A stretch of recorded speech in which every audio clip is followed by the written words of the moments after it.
Tous les matins, depuis le mois de mai, les équipes de nettoyage interviennent sur les 18 km de plage gérés par l'agglomération du Pays de l'Or. Ils ramassent les déchets sur la plage pour éviter qu'ils finissent en mer, polluer les fonds marins. Des déchets qui sont particulièrement nombreux en ce moment.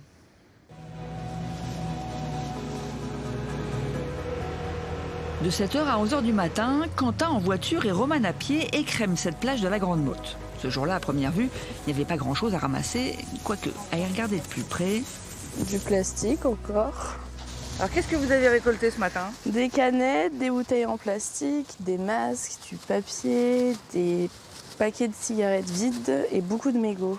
Là aujourd'hui c'est calme. Là je suis à mon premier sac alors que dimanche dernier j'en ai fait 6. Pendant ce temps-là, son binôme, lui, part à la pêche au gros. Des bouées, des transats, il y a vraiment de tout. Des parasols. Hop, donc là, un encombrant qu'on trouve assez souvent sur la plage. Je crois que ça appartient à des pêcheurs, voilà. Pour un début de saison, quand on est en juin, c'est qu'il y en a pas mal. Comme moi, des fois, j'ai fait juillet, il n'y en avait pas autant. Quand le lundi, c'est une grosse journée. Quand on sort du week-end, ça peut être assez intense par rapport à ce dont on a l'habitude. En outre, cette année, il n'y a plus aucune poubelle sur les plages de Palavas à la Grande Motte en passant par Carnon. Fini les gros cônes plantés dans le sable, comme on en a connu pendant longtemps, comme ici, au Petit Travers en 2014. Désormais, on est prié de remporter ces déchets avec soi et de les jeter dans les containers disposés près des parkings. L'agglo du Pays de l'Or mise sur le civisme écologique des gens, enfin, surtout des jeunes. Et voilà. Je pense que nos générations n'ont pas été habituées au tri, encore au moins au ramassage.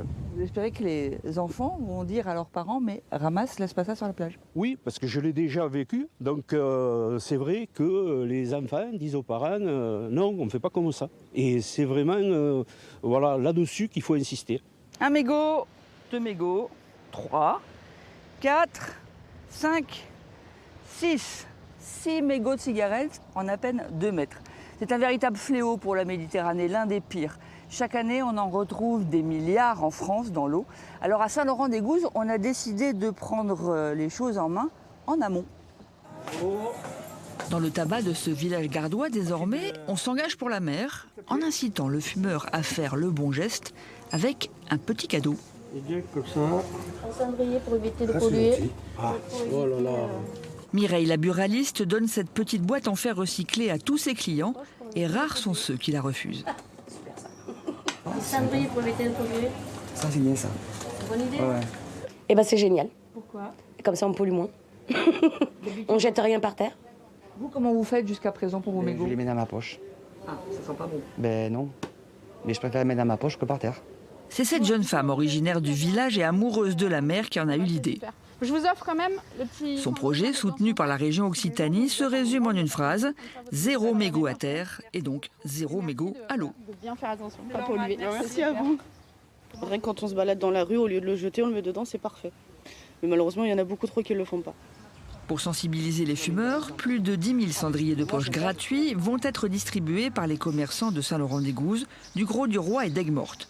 Une trentaine de cendriers de rue, proches de ce modèle, seront également installés dans ces 3 villes de Petite Camargue. On va chercher à ce que ce soit incitatif et pas négatif. On n'est pas en train d'accuser le fumeur d'être le pollueur. On va chercher à ce que le fumeur se sente valorisé dans son geste. Quand on balaye le secteur autour de ce... Il n'y a pas de mégots au sol. Donc peut-être, est-ce que les gens fument moins là parce qu'il y a l'espace sans tabac? Est-ce que l'effet du cendrier fait que les gens ont plus de conscience, ramènent leurs mégots? Mais en tout cas, il n'y a plus de mégots au sol et ça se remplit petit à petit. Tout mégot jeté par terre finit dans la rivière et donc à terme dans la mer. Un seul de ces déchets toxiques peut polluer 500 litres d'eau et mettra plus de 10 ans à se décomposer.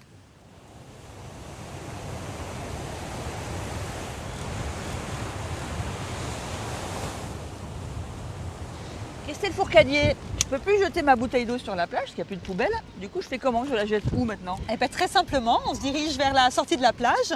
Juste derrière, nous avons un point de collecte. On vient sur la plage, on pique-nique et ensuite, la bouteille de vin, de bière se met dans le conteneur à verre et ici, l'ensemble des autres emballages.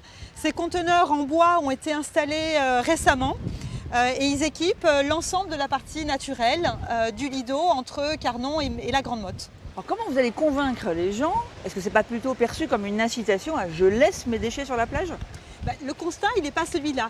Le constat, il est ici sur la partie naturelle, le Lido, où il n'y a plus de poubelles depuis un certain nombre d'années.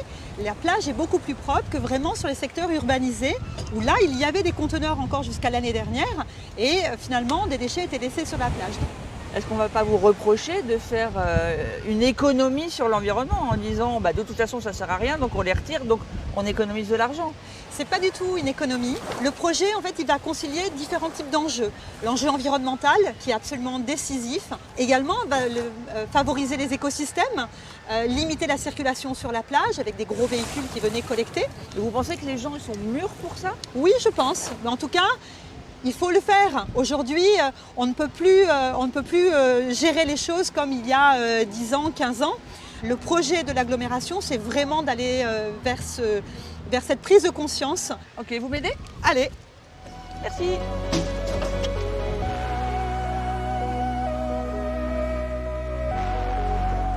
Comme l'urbanisation du littoral, la pollution est en train de tuer la Méditerranée. En 20 ans, les écosystèmes marins ont diminué de moitié et 20% des vertébrés ont disparu.